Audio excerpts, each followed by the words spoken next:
Enak speaker.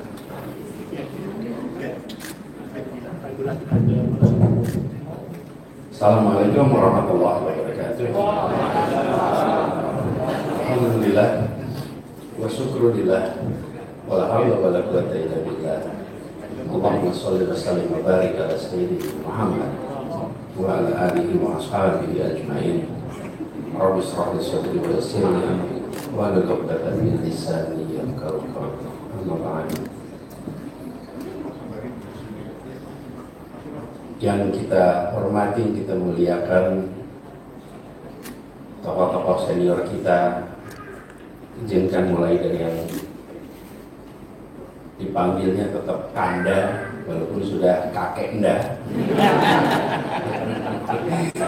Panggilnya Kanda Bang Abdullah Yahmahwa. Semoga beliau selalu sehat, panjang umur, dan terus menjadi penjuru di dalam menjaga integritas di Republik ini. Yang kami hormati senior kita yang jangkauannya luar biasa, stamina-nya luar biasa, bisa kemana saja dalam waktu yang sangat cepat dan selalu rajin menjaga silaturahmi dengan semuanya. Bang Tamsil Lindung yang kami hormati, Wakil Ketua DPD RI sekarang, baru datang dari Perancis tadi malam, dan siang ini akan berangkat ke Palu. Perancis ini saya rasa dipaskan penerbangannya supaya sama dengan acara HMI-MPO ya. Yang juga rajin merawat silaturahmi kita, Mas Awalil Rizki. Karena kita berada di kampus, maka saya panggil Prof. Awalil Rizki. Mas Saad Soeharto Amjad, Bang Ubedillah, Bang Irfan, dan alhamdulillah yang sudah mengorganisir acara ini sehingga terjadi. Bukan hanya di Jogja, di Jakarta, tapi merawat ini sebuah pekerjaan yang tidak sederhana, memerlukan ketabahan, ketekunan, dan kemauan bekerja di belakang layar. Ketua Forum Ikatan Silaturahmi Alumni HMI, Bung R.V. Terima kasih. Kemudian ada juga sini ada anggota Dewan Pakar, Pak Prastowo Sidi, mana Pak Prastowo Sidi tadi di belakang, Mas Prastowo, dan para ketua umum PPHMI, walaupun belum semua hadir di sini. Nanti ada Bang Egy, ada juga Muzakir, tadi ada Muzakir, Muzakir, kemudian Agus Pri, belum kelihatan, Sahrul Effendi, ada mantan ketua itu di depan.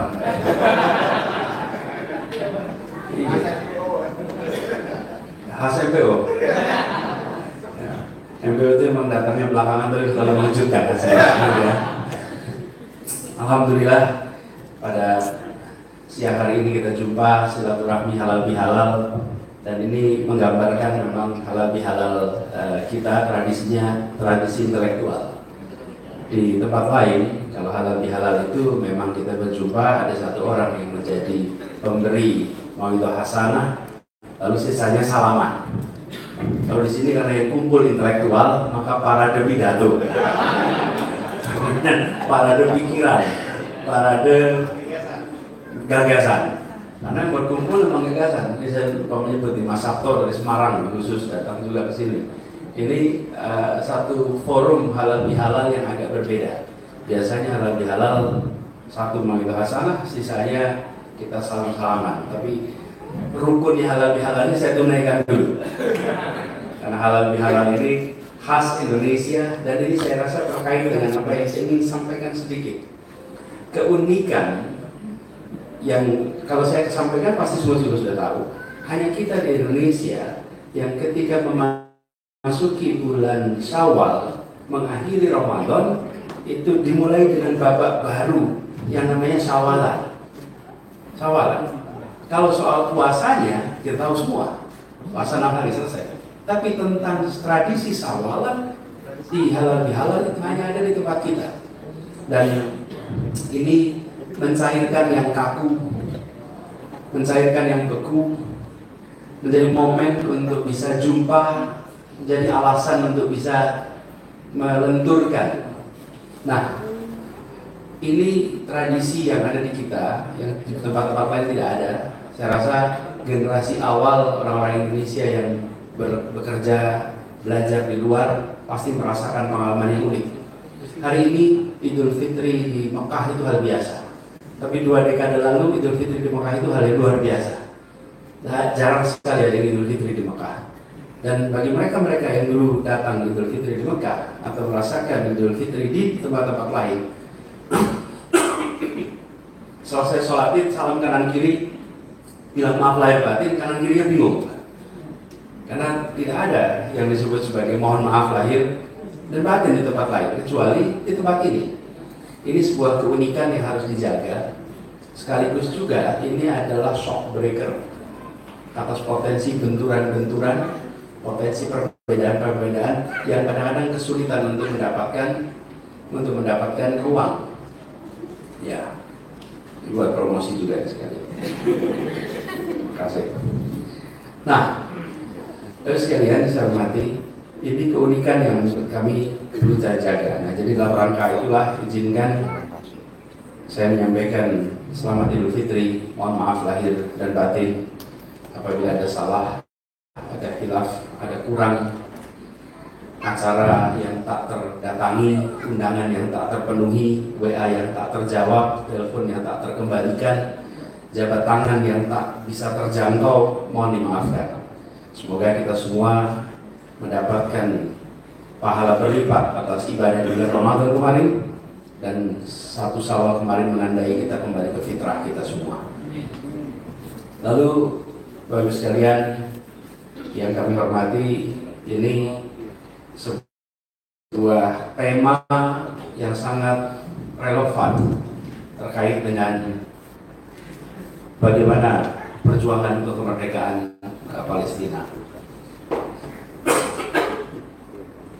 Seminggu sebelum Ramadan, saya berada di Amman, di Jordan, di kamp-kamp pengungsian saudara-saudara kita Palestina. Tempat itu kalau hitungan geografisnya amat dekat dengan Palestina, tapi secara fisik tak bisa ditembus. Semua pengungsi-pengungsi Palestina di sana mimpinya sudah bisa kembali. Mereka tidak pernah bisa kembali. Sekali keluar, mereka akan sulit untuk bisa kembali. Di kamp-kamp itulah kami menemukan, merasakan pribadi yang sulit untuk kita bisa jelaskan. Saya berjumpa dengan anak-anak yang usianya amat belia. Anak-anak ini baru keluar dari Gaza sesudah peristiwa Oktober 2023. Udah ada satu anak namanya Mujahid. Di wajahnya itu penuh dengan bekas jahitan. Di dalamnya juga begitu. Cuma dia tidak buka baju. Pecah, retak, jahit semuanya. Usianya mungkin sekitar 10 tahun. Lalu saya ajak salam, kita bicara. Anak ini sudah mengalami trauma fisik, mental yang luar biasa. Lalu ketika saya tanya, kamu besar pengen apa? Dan dia jawab, saya pengen jadi tentara kemerdekaan Palestina. Saya mau jadi tentara. Ini anak yang sudah melewati penderitaan. Saya bertemu dengan anak-anak sama seperti itu. Kemudian ketemu dengan ibu-ibu yang anak-anaknya sebagian tidak bisa diajak ke pengungsian karena harus dikuburkan. Datang ke sini dan tidak ada hal lain kecuali optimisme. Apa yang dikatakan? Saya bertemu seorang ibu. Ketika saya ketemu, saya juga usianya sekitar 45, hampir 50 kira-kira. Ketika saya ajak ngobrol kira-kira 45-50. Dan anak-anaknya beberapa, anaknya 5. Terus saya Setelah ngobrol, Ibu apa yang diharapkan? Cuma satu saja. Anak saya dapat sekolah, anak saya dapat terdidik, nanti insya Allah anak saya bisa akan berjuang untuk kemerdekaan Palestina. Sekolah terdidik. Nah, Ibu ini ternyata usianya baru 29 tahun. Jadi ketika saya dengar usia 29 tahun, saya kaget. Saya bilang sama Ibu, Ibu saya tidak mengira 29 tahun. Dan dia senyum dan dia bilang saya, perang akan membuatmu lebih cepat dewasa.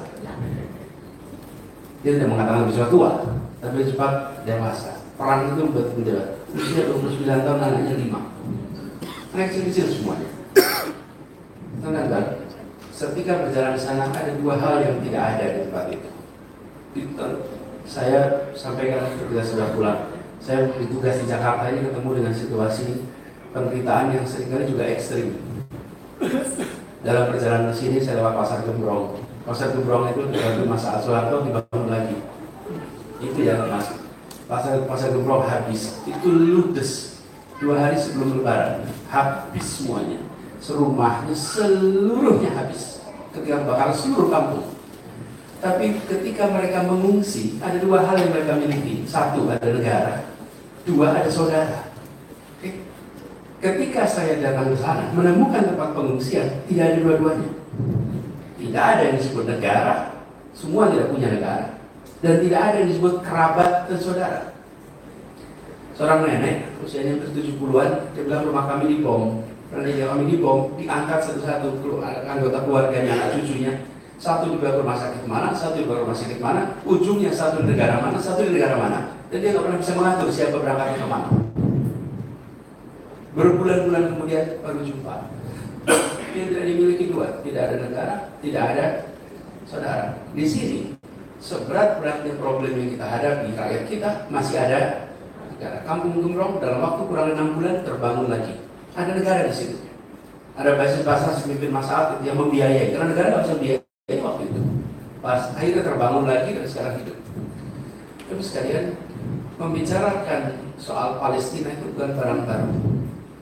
Kita semua di Jogja zaman mahasiswa dulu kita bicara Palestina terus berdemo. Tetapi melihat dari dekat di kamp pengungsian, kita merasakan betul bahwa penderitaan itu bukan statistik, penderitaan itu bukan novel, penderitaan itu bukan karangan, penderitaan itu nyata. Dan bila kita tidak bergerak sedunia untuk mengubah ini, maka nasib itu tidak akan berubah. Dan yang luar biasa, stamina dari mereka ini dahsyat. Stamina yang dahsyat. Saya rasa semua sebaran video selama 2 tahun terakhir ini mengubah itu. Ada beberapa pelajaran barangkali yang kami ingin refleksikan di sini. Pertama, 2 tahun terakhir ini untuk pertama kalinya dalam sejarah perjuangan Palestina, di mana mesin pembentukan opini yang diracuni dengan kebohongan tidak bisa lagi memutarbalikan kenyataan yang ada dalam Palestina.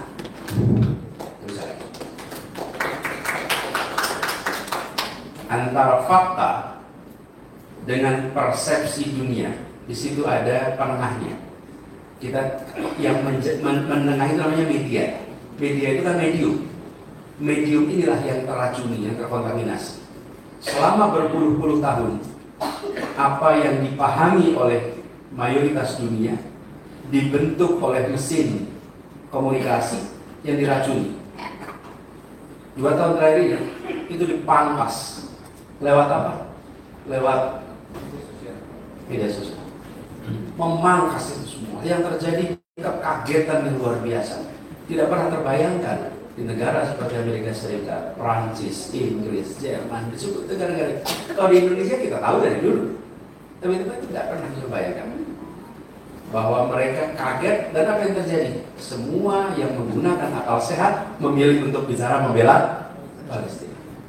Ini adalah sebuah fenomena baru. Saya teringat saya SMA kelas 3 tahunnya 89. Saya mengontak Kak Taufik Ismail, seorang sastrawan. Saya mau wawancara Taufik Ismail. Lalu wawancara direkam. Jadi janjian kita untuk satu tempat wawancara. Ketika beliau datang, kami udah bilang nanti selain wawancara Sarah, kami ingin Pak Taufik itu baca puisi. Ketika beliau datang, dia bilang, saya baru kembali dari Gaza tahun itu dan bawa puisi tentang Palestina. Dan dia menceritakan betapa yang dia lihat di depan mata ketika beliau di sana dan yang dia baca atas peristiwa itu 180 derajat. Dan waktu itu tidak berkutik untuk menghadapi itu. Judul puisinya saya benar lupa, namanya Palestina, bagaimana bisa aku melupakan. Nah, digambarkan gap itu pada masa itu, kira-kira sampai dengan beberapa tahun lalu masih bisa direkayasa. Hari ini ludes. Karena itu saya melihat perjuangan kemerdekaan Palestina memasuki babak baru. Babak baru di mana perlahan dunia mulai menyadari apa yang sesungguhnya terjadi di tempat itu, dan insya Allah ini akan berbuah pada tekanan politik di berbagai wilayah di dunia sehingga nantinya akan menghantarkan pada dukungan dunia untuk kemerdekaan bagi Palestina.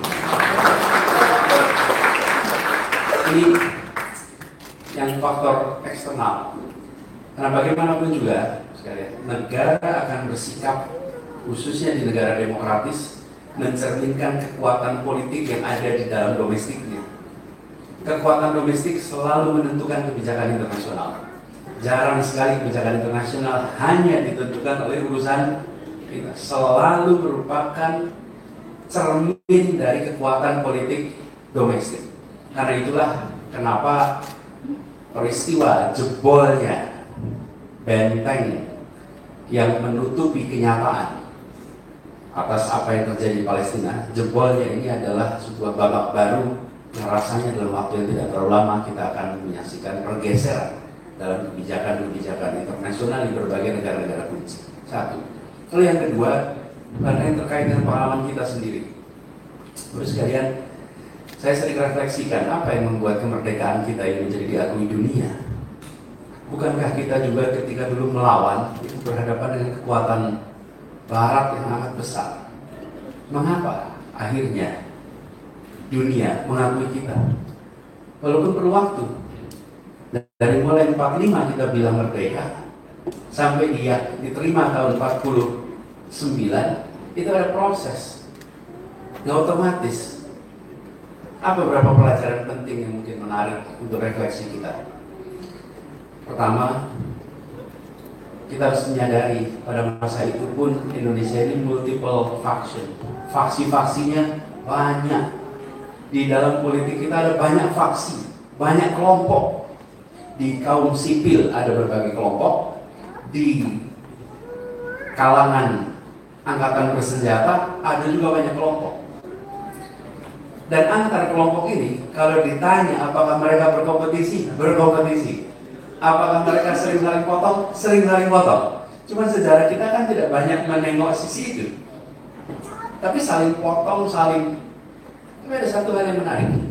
Ketika sampai kepada urusan Indonesia dan merdeka, mereka bisa kolaborasi. Mereka bisa kerjasama. Ada ambang batas di mana konflik itu tidak boleh diteruskan. Ada ambang batas di mana perseteruan ini tidak boleh diteruskan. Itu namanya kematangan, kedewasaan. Sehingga menghasilkan, kalau tidak disebut sebagai persatuan, minimal rukun. Rukun itu kan tidak menyatu ya. Rukun itu tetap beda-beda, tetapi akur, tetapi harmoni karena ada kepentingan bersama. Ini menurut saya salah satu aspek yang menarik dalam bagaimana faksi-faksi itu terjadi dan bagaimana faksi-faksi yang ada di masa awal kemerdekaan itu tetap bisa bersatu. Lalu sekalian saya hormati, barangkali ingat foto rangkulannya Presiden Soekarno dengan Panglima Besar Jenderal Sudirman. Foto itu dikenang sebagai simbol bersatunya antara kekuatan sipil dan militer. Tapi tahukah Bapak sekalian bahwa foto itu sesungguhnya bukan foto yang otentik. Foto yang sekarang beredar di mana-mana itu adalah foto yang diulang Ini ceritanya nih. Di Gedung Agung di Jogja, Jenderal Sudirman datang dari gerilya, Soekarno kembali dari penahanan. Yang satu bilang, ini kalian anak-anak muda ini nggak nurut, kita harusnya strateginya begini. Yang anak-anak muda melihat yang tua ini kurang tangguh, kurang berani berkelahi gitu kira-kira. Yang satu maunya tempur, yang satu bicaranya diplomasi. Ini yang satu muda, satu tua. Terus mereka bertemu di Gedung Agung, di bawah Jenderal Sudirman datang, ketemu Soekarno, lalu mereka pelukan. Dan ketika pelukan itu difoto. Setelah selesai difoto, zaman itu kan nggak seperti sekarang. Kalau foto sehari ini tuh begitu difoto langsung share. Kalau dulu difoto berarti ke ruang gelap, cuci dan lain-lain, baru selesai malam. Malam selesai, ditunjukkan Soekarno, dia bilang, wah, bagus fotonya. Fotonya tak bagus ini peristiwa penting yang fotonya nggak boleh begini. Diulang, panggil lagi Sudirman, besok kita foto lagi. Lah, ini jenderal yang tempur. Dia bilang, dipanggil lagi untuk foto. Kira-kira buat apa ini Soekarno yang minta saya foto-foto lagi?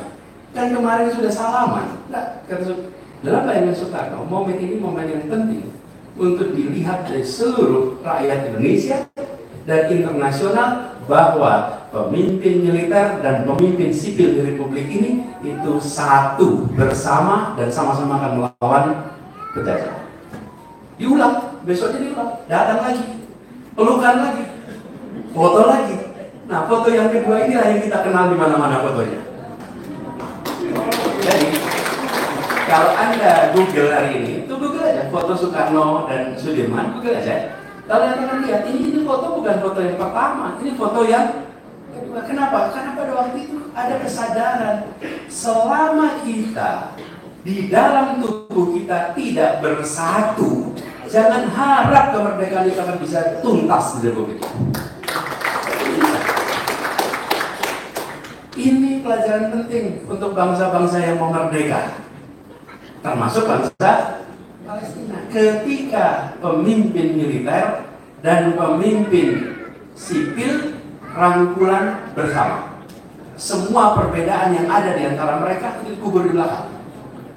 Ini menurut saya satu pelajaran luar biasa yang hari ini kita perlu kembalikan, muncul sebagai wacana untuk semua ikhtiar kemerdekaan. Ini pelajaran kedua. Pelajaran ketiga menurut saya menarik dari ini semua ada tentang dari pelajaran dari kita di Indonesia yang bisa dipakai di seluruh dunia.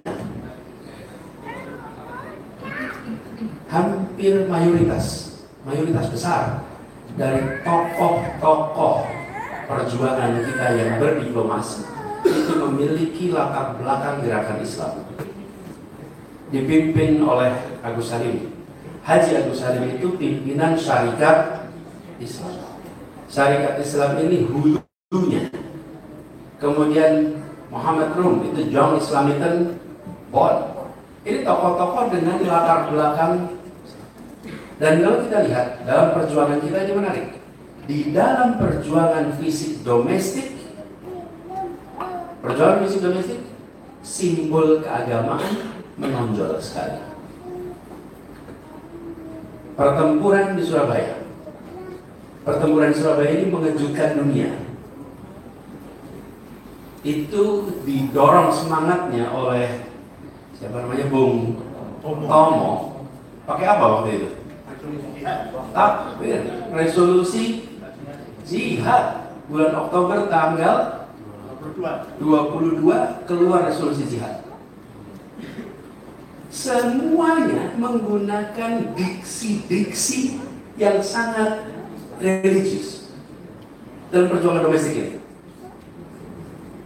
Dan itu menghasilkan stamina yang luar biasa. Pertempuran Surabaya. Kalau boleh tanya di sini nih, teman-teman alumni, yang menang siapa di pertempuran Surabaya itu?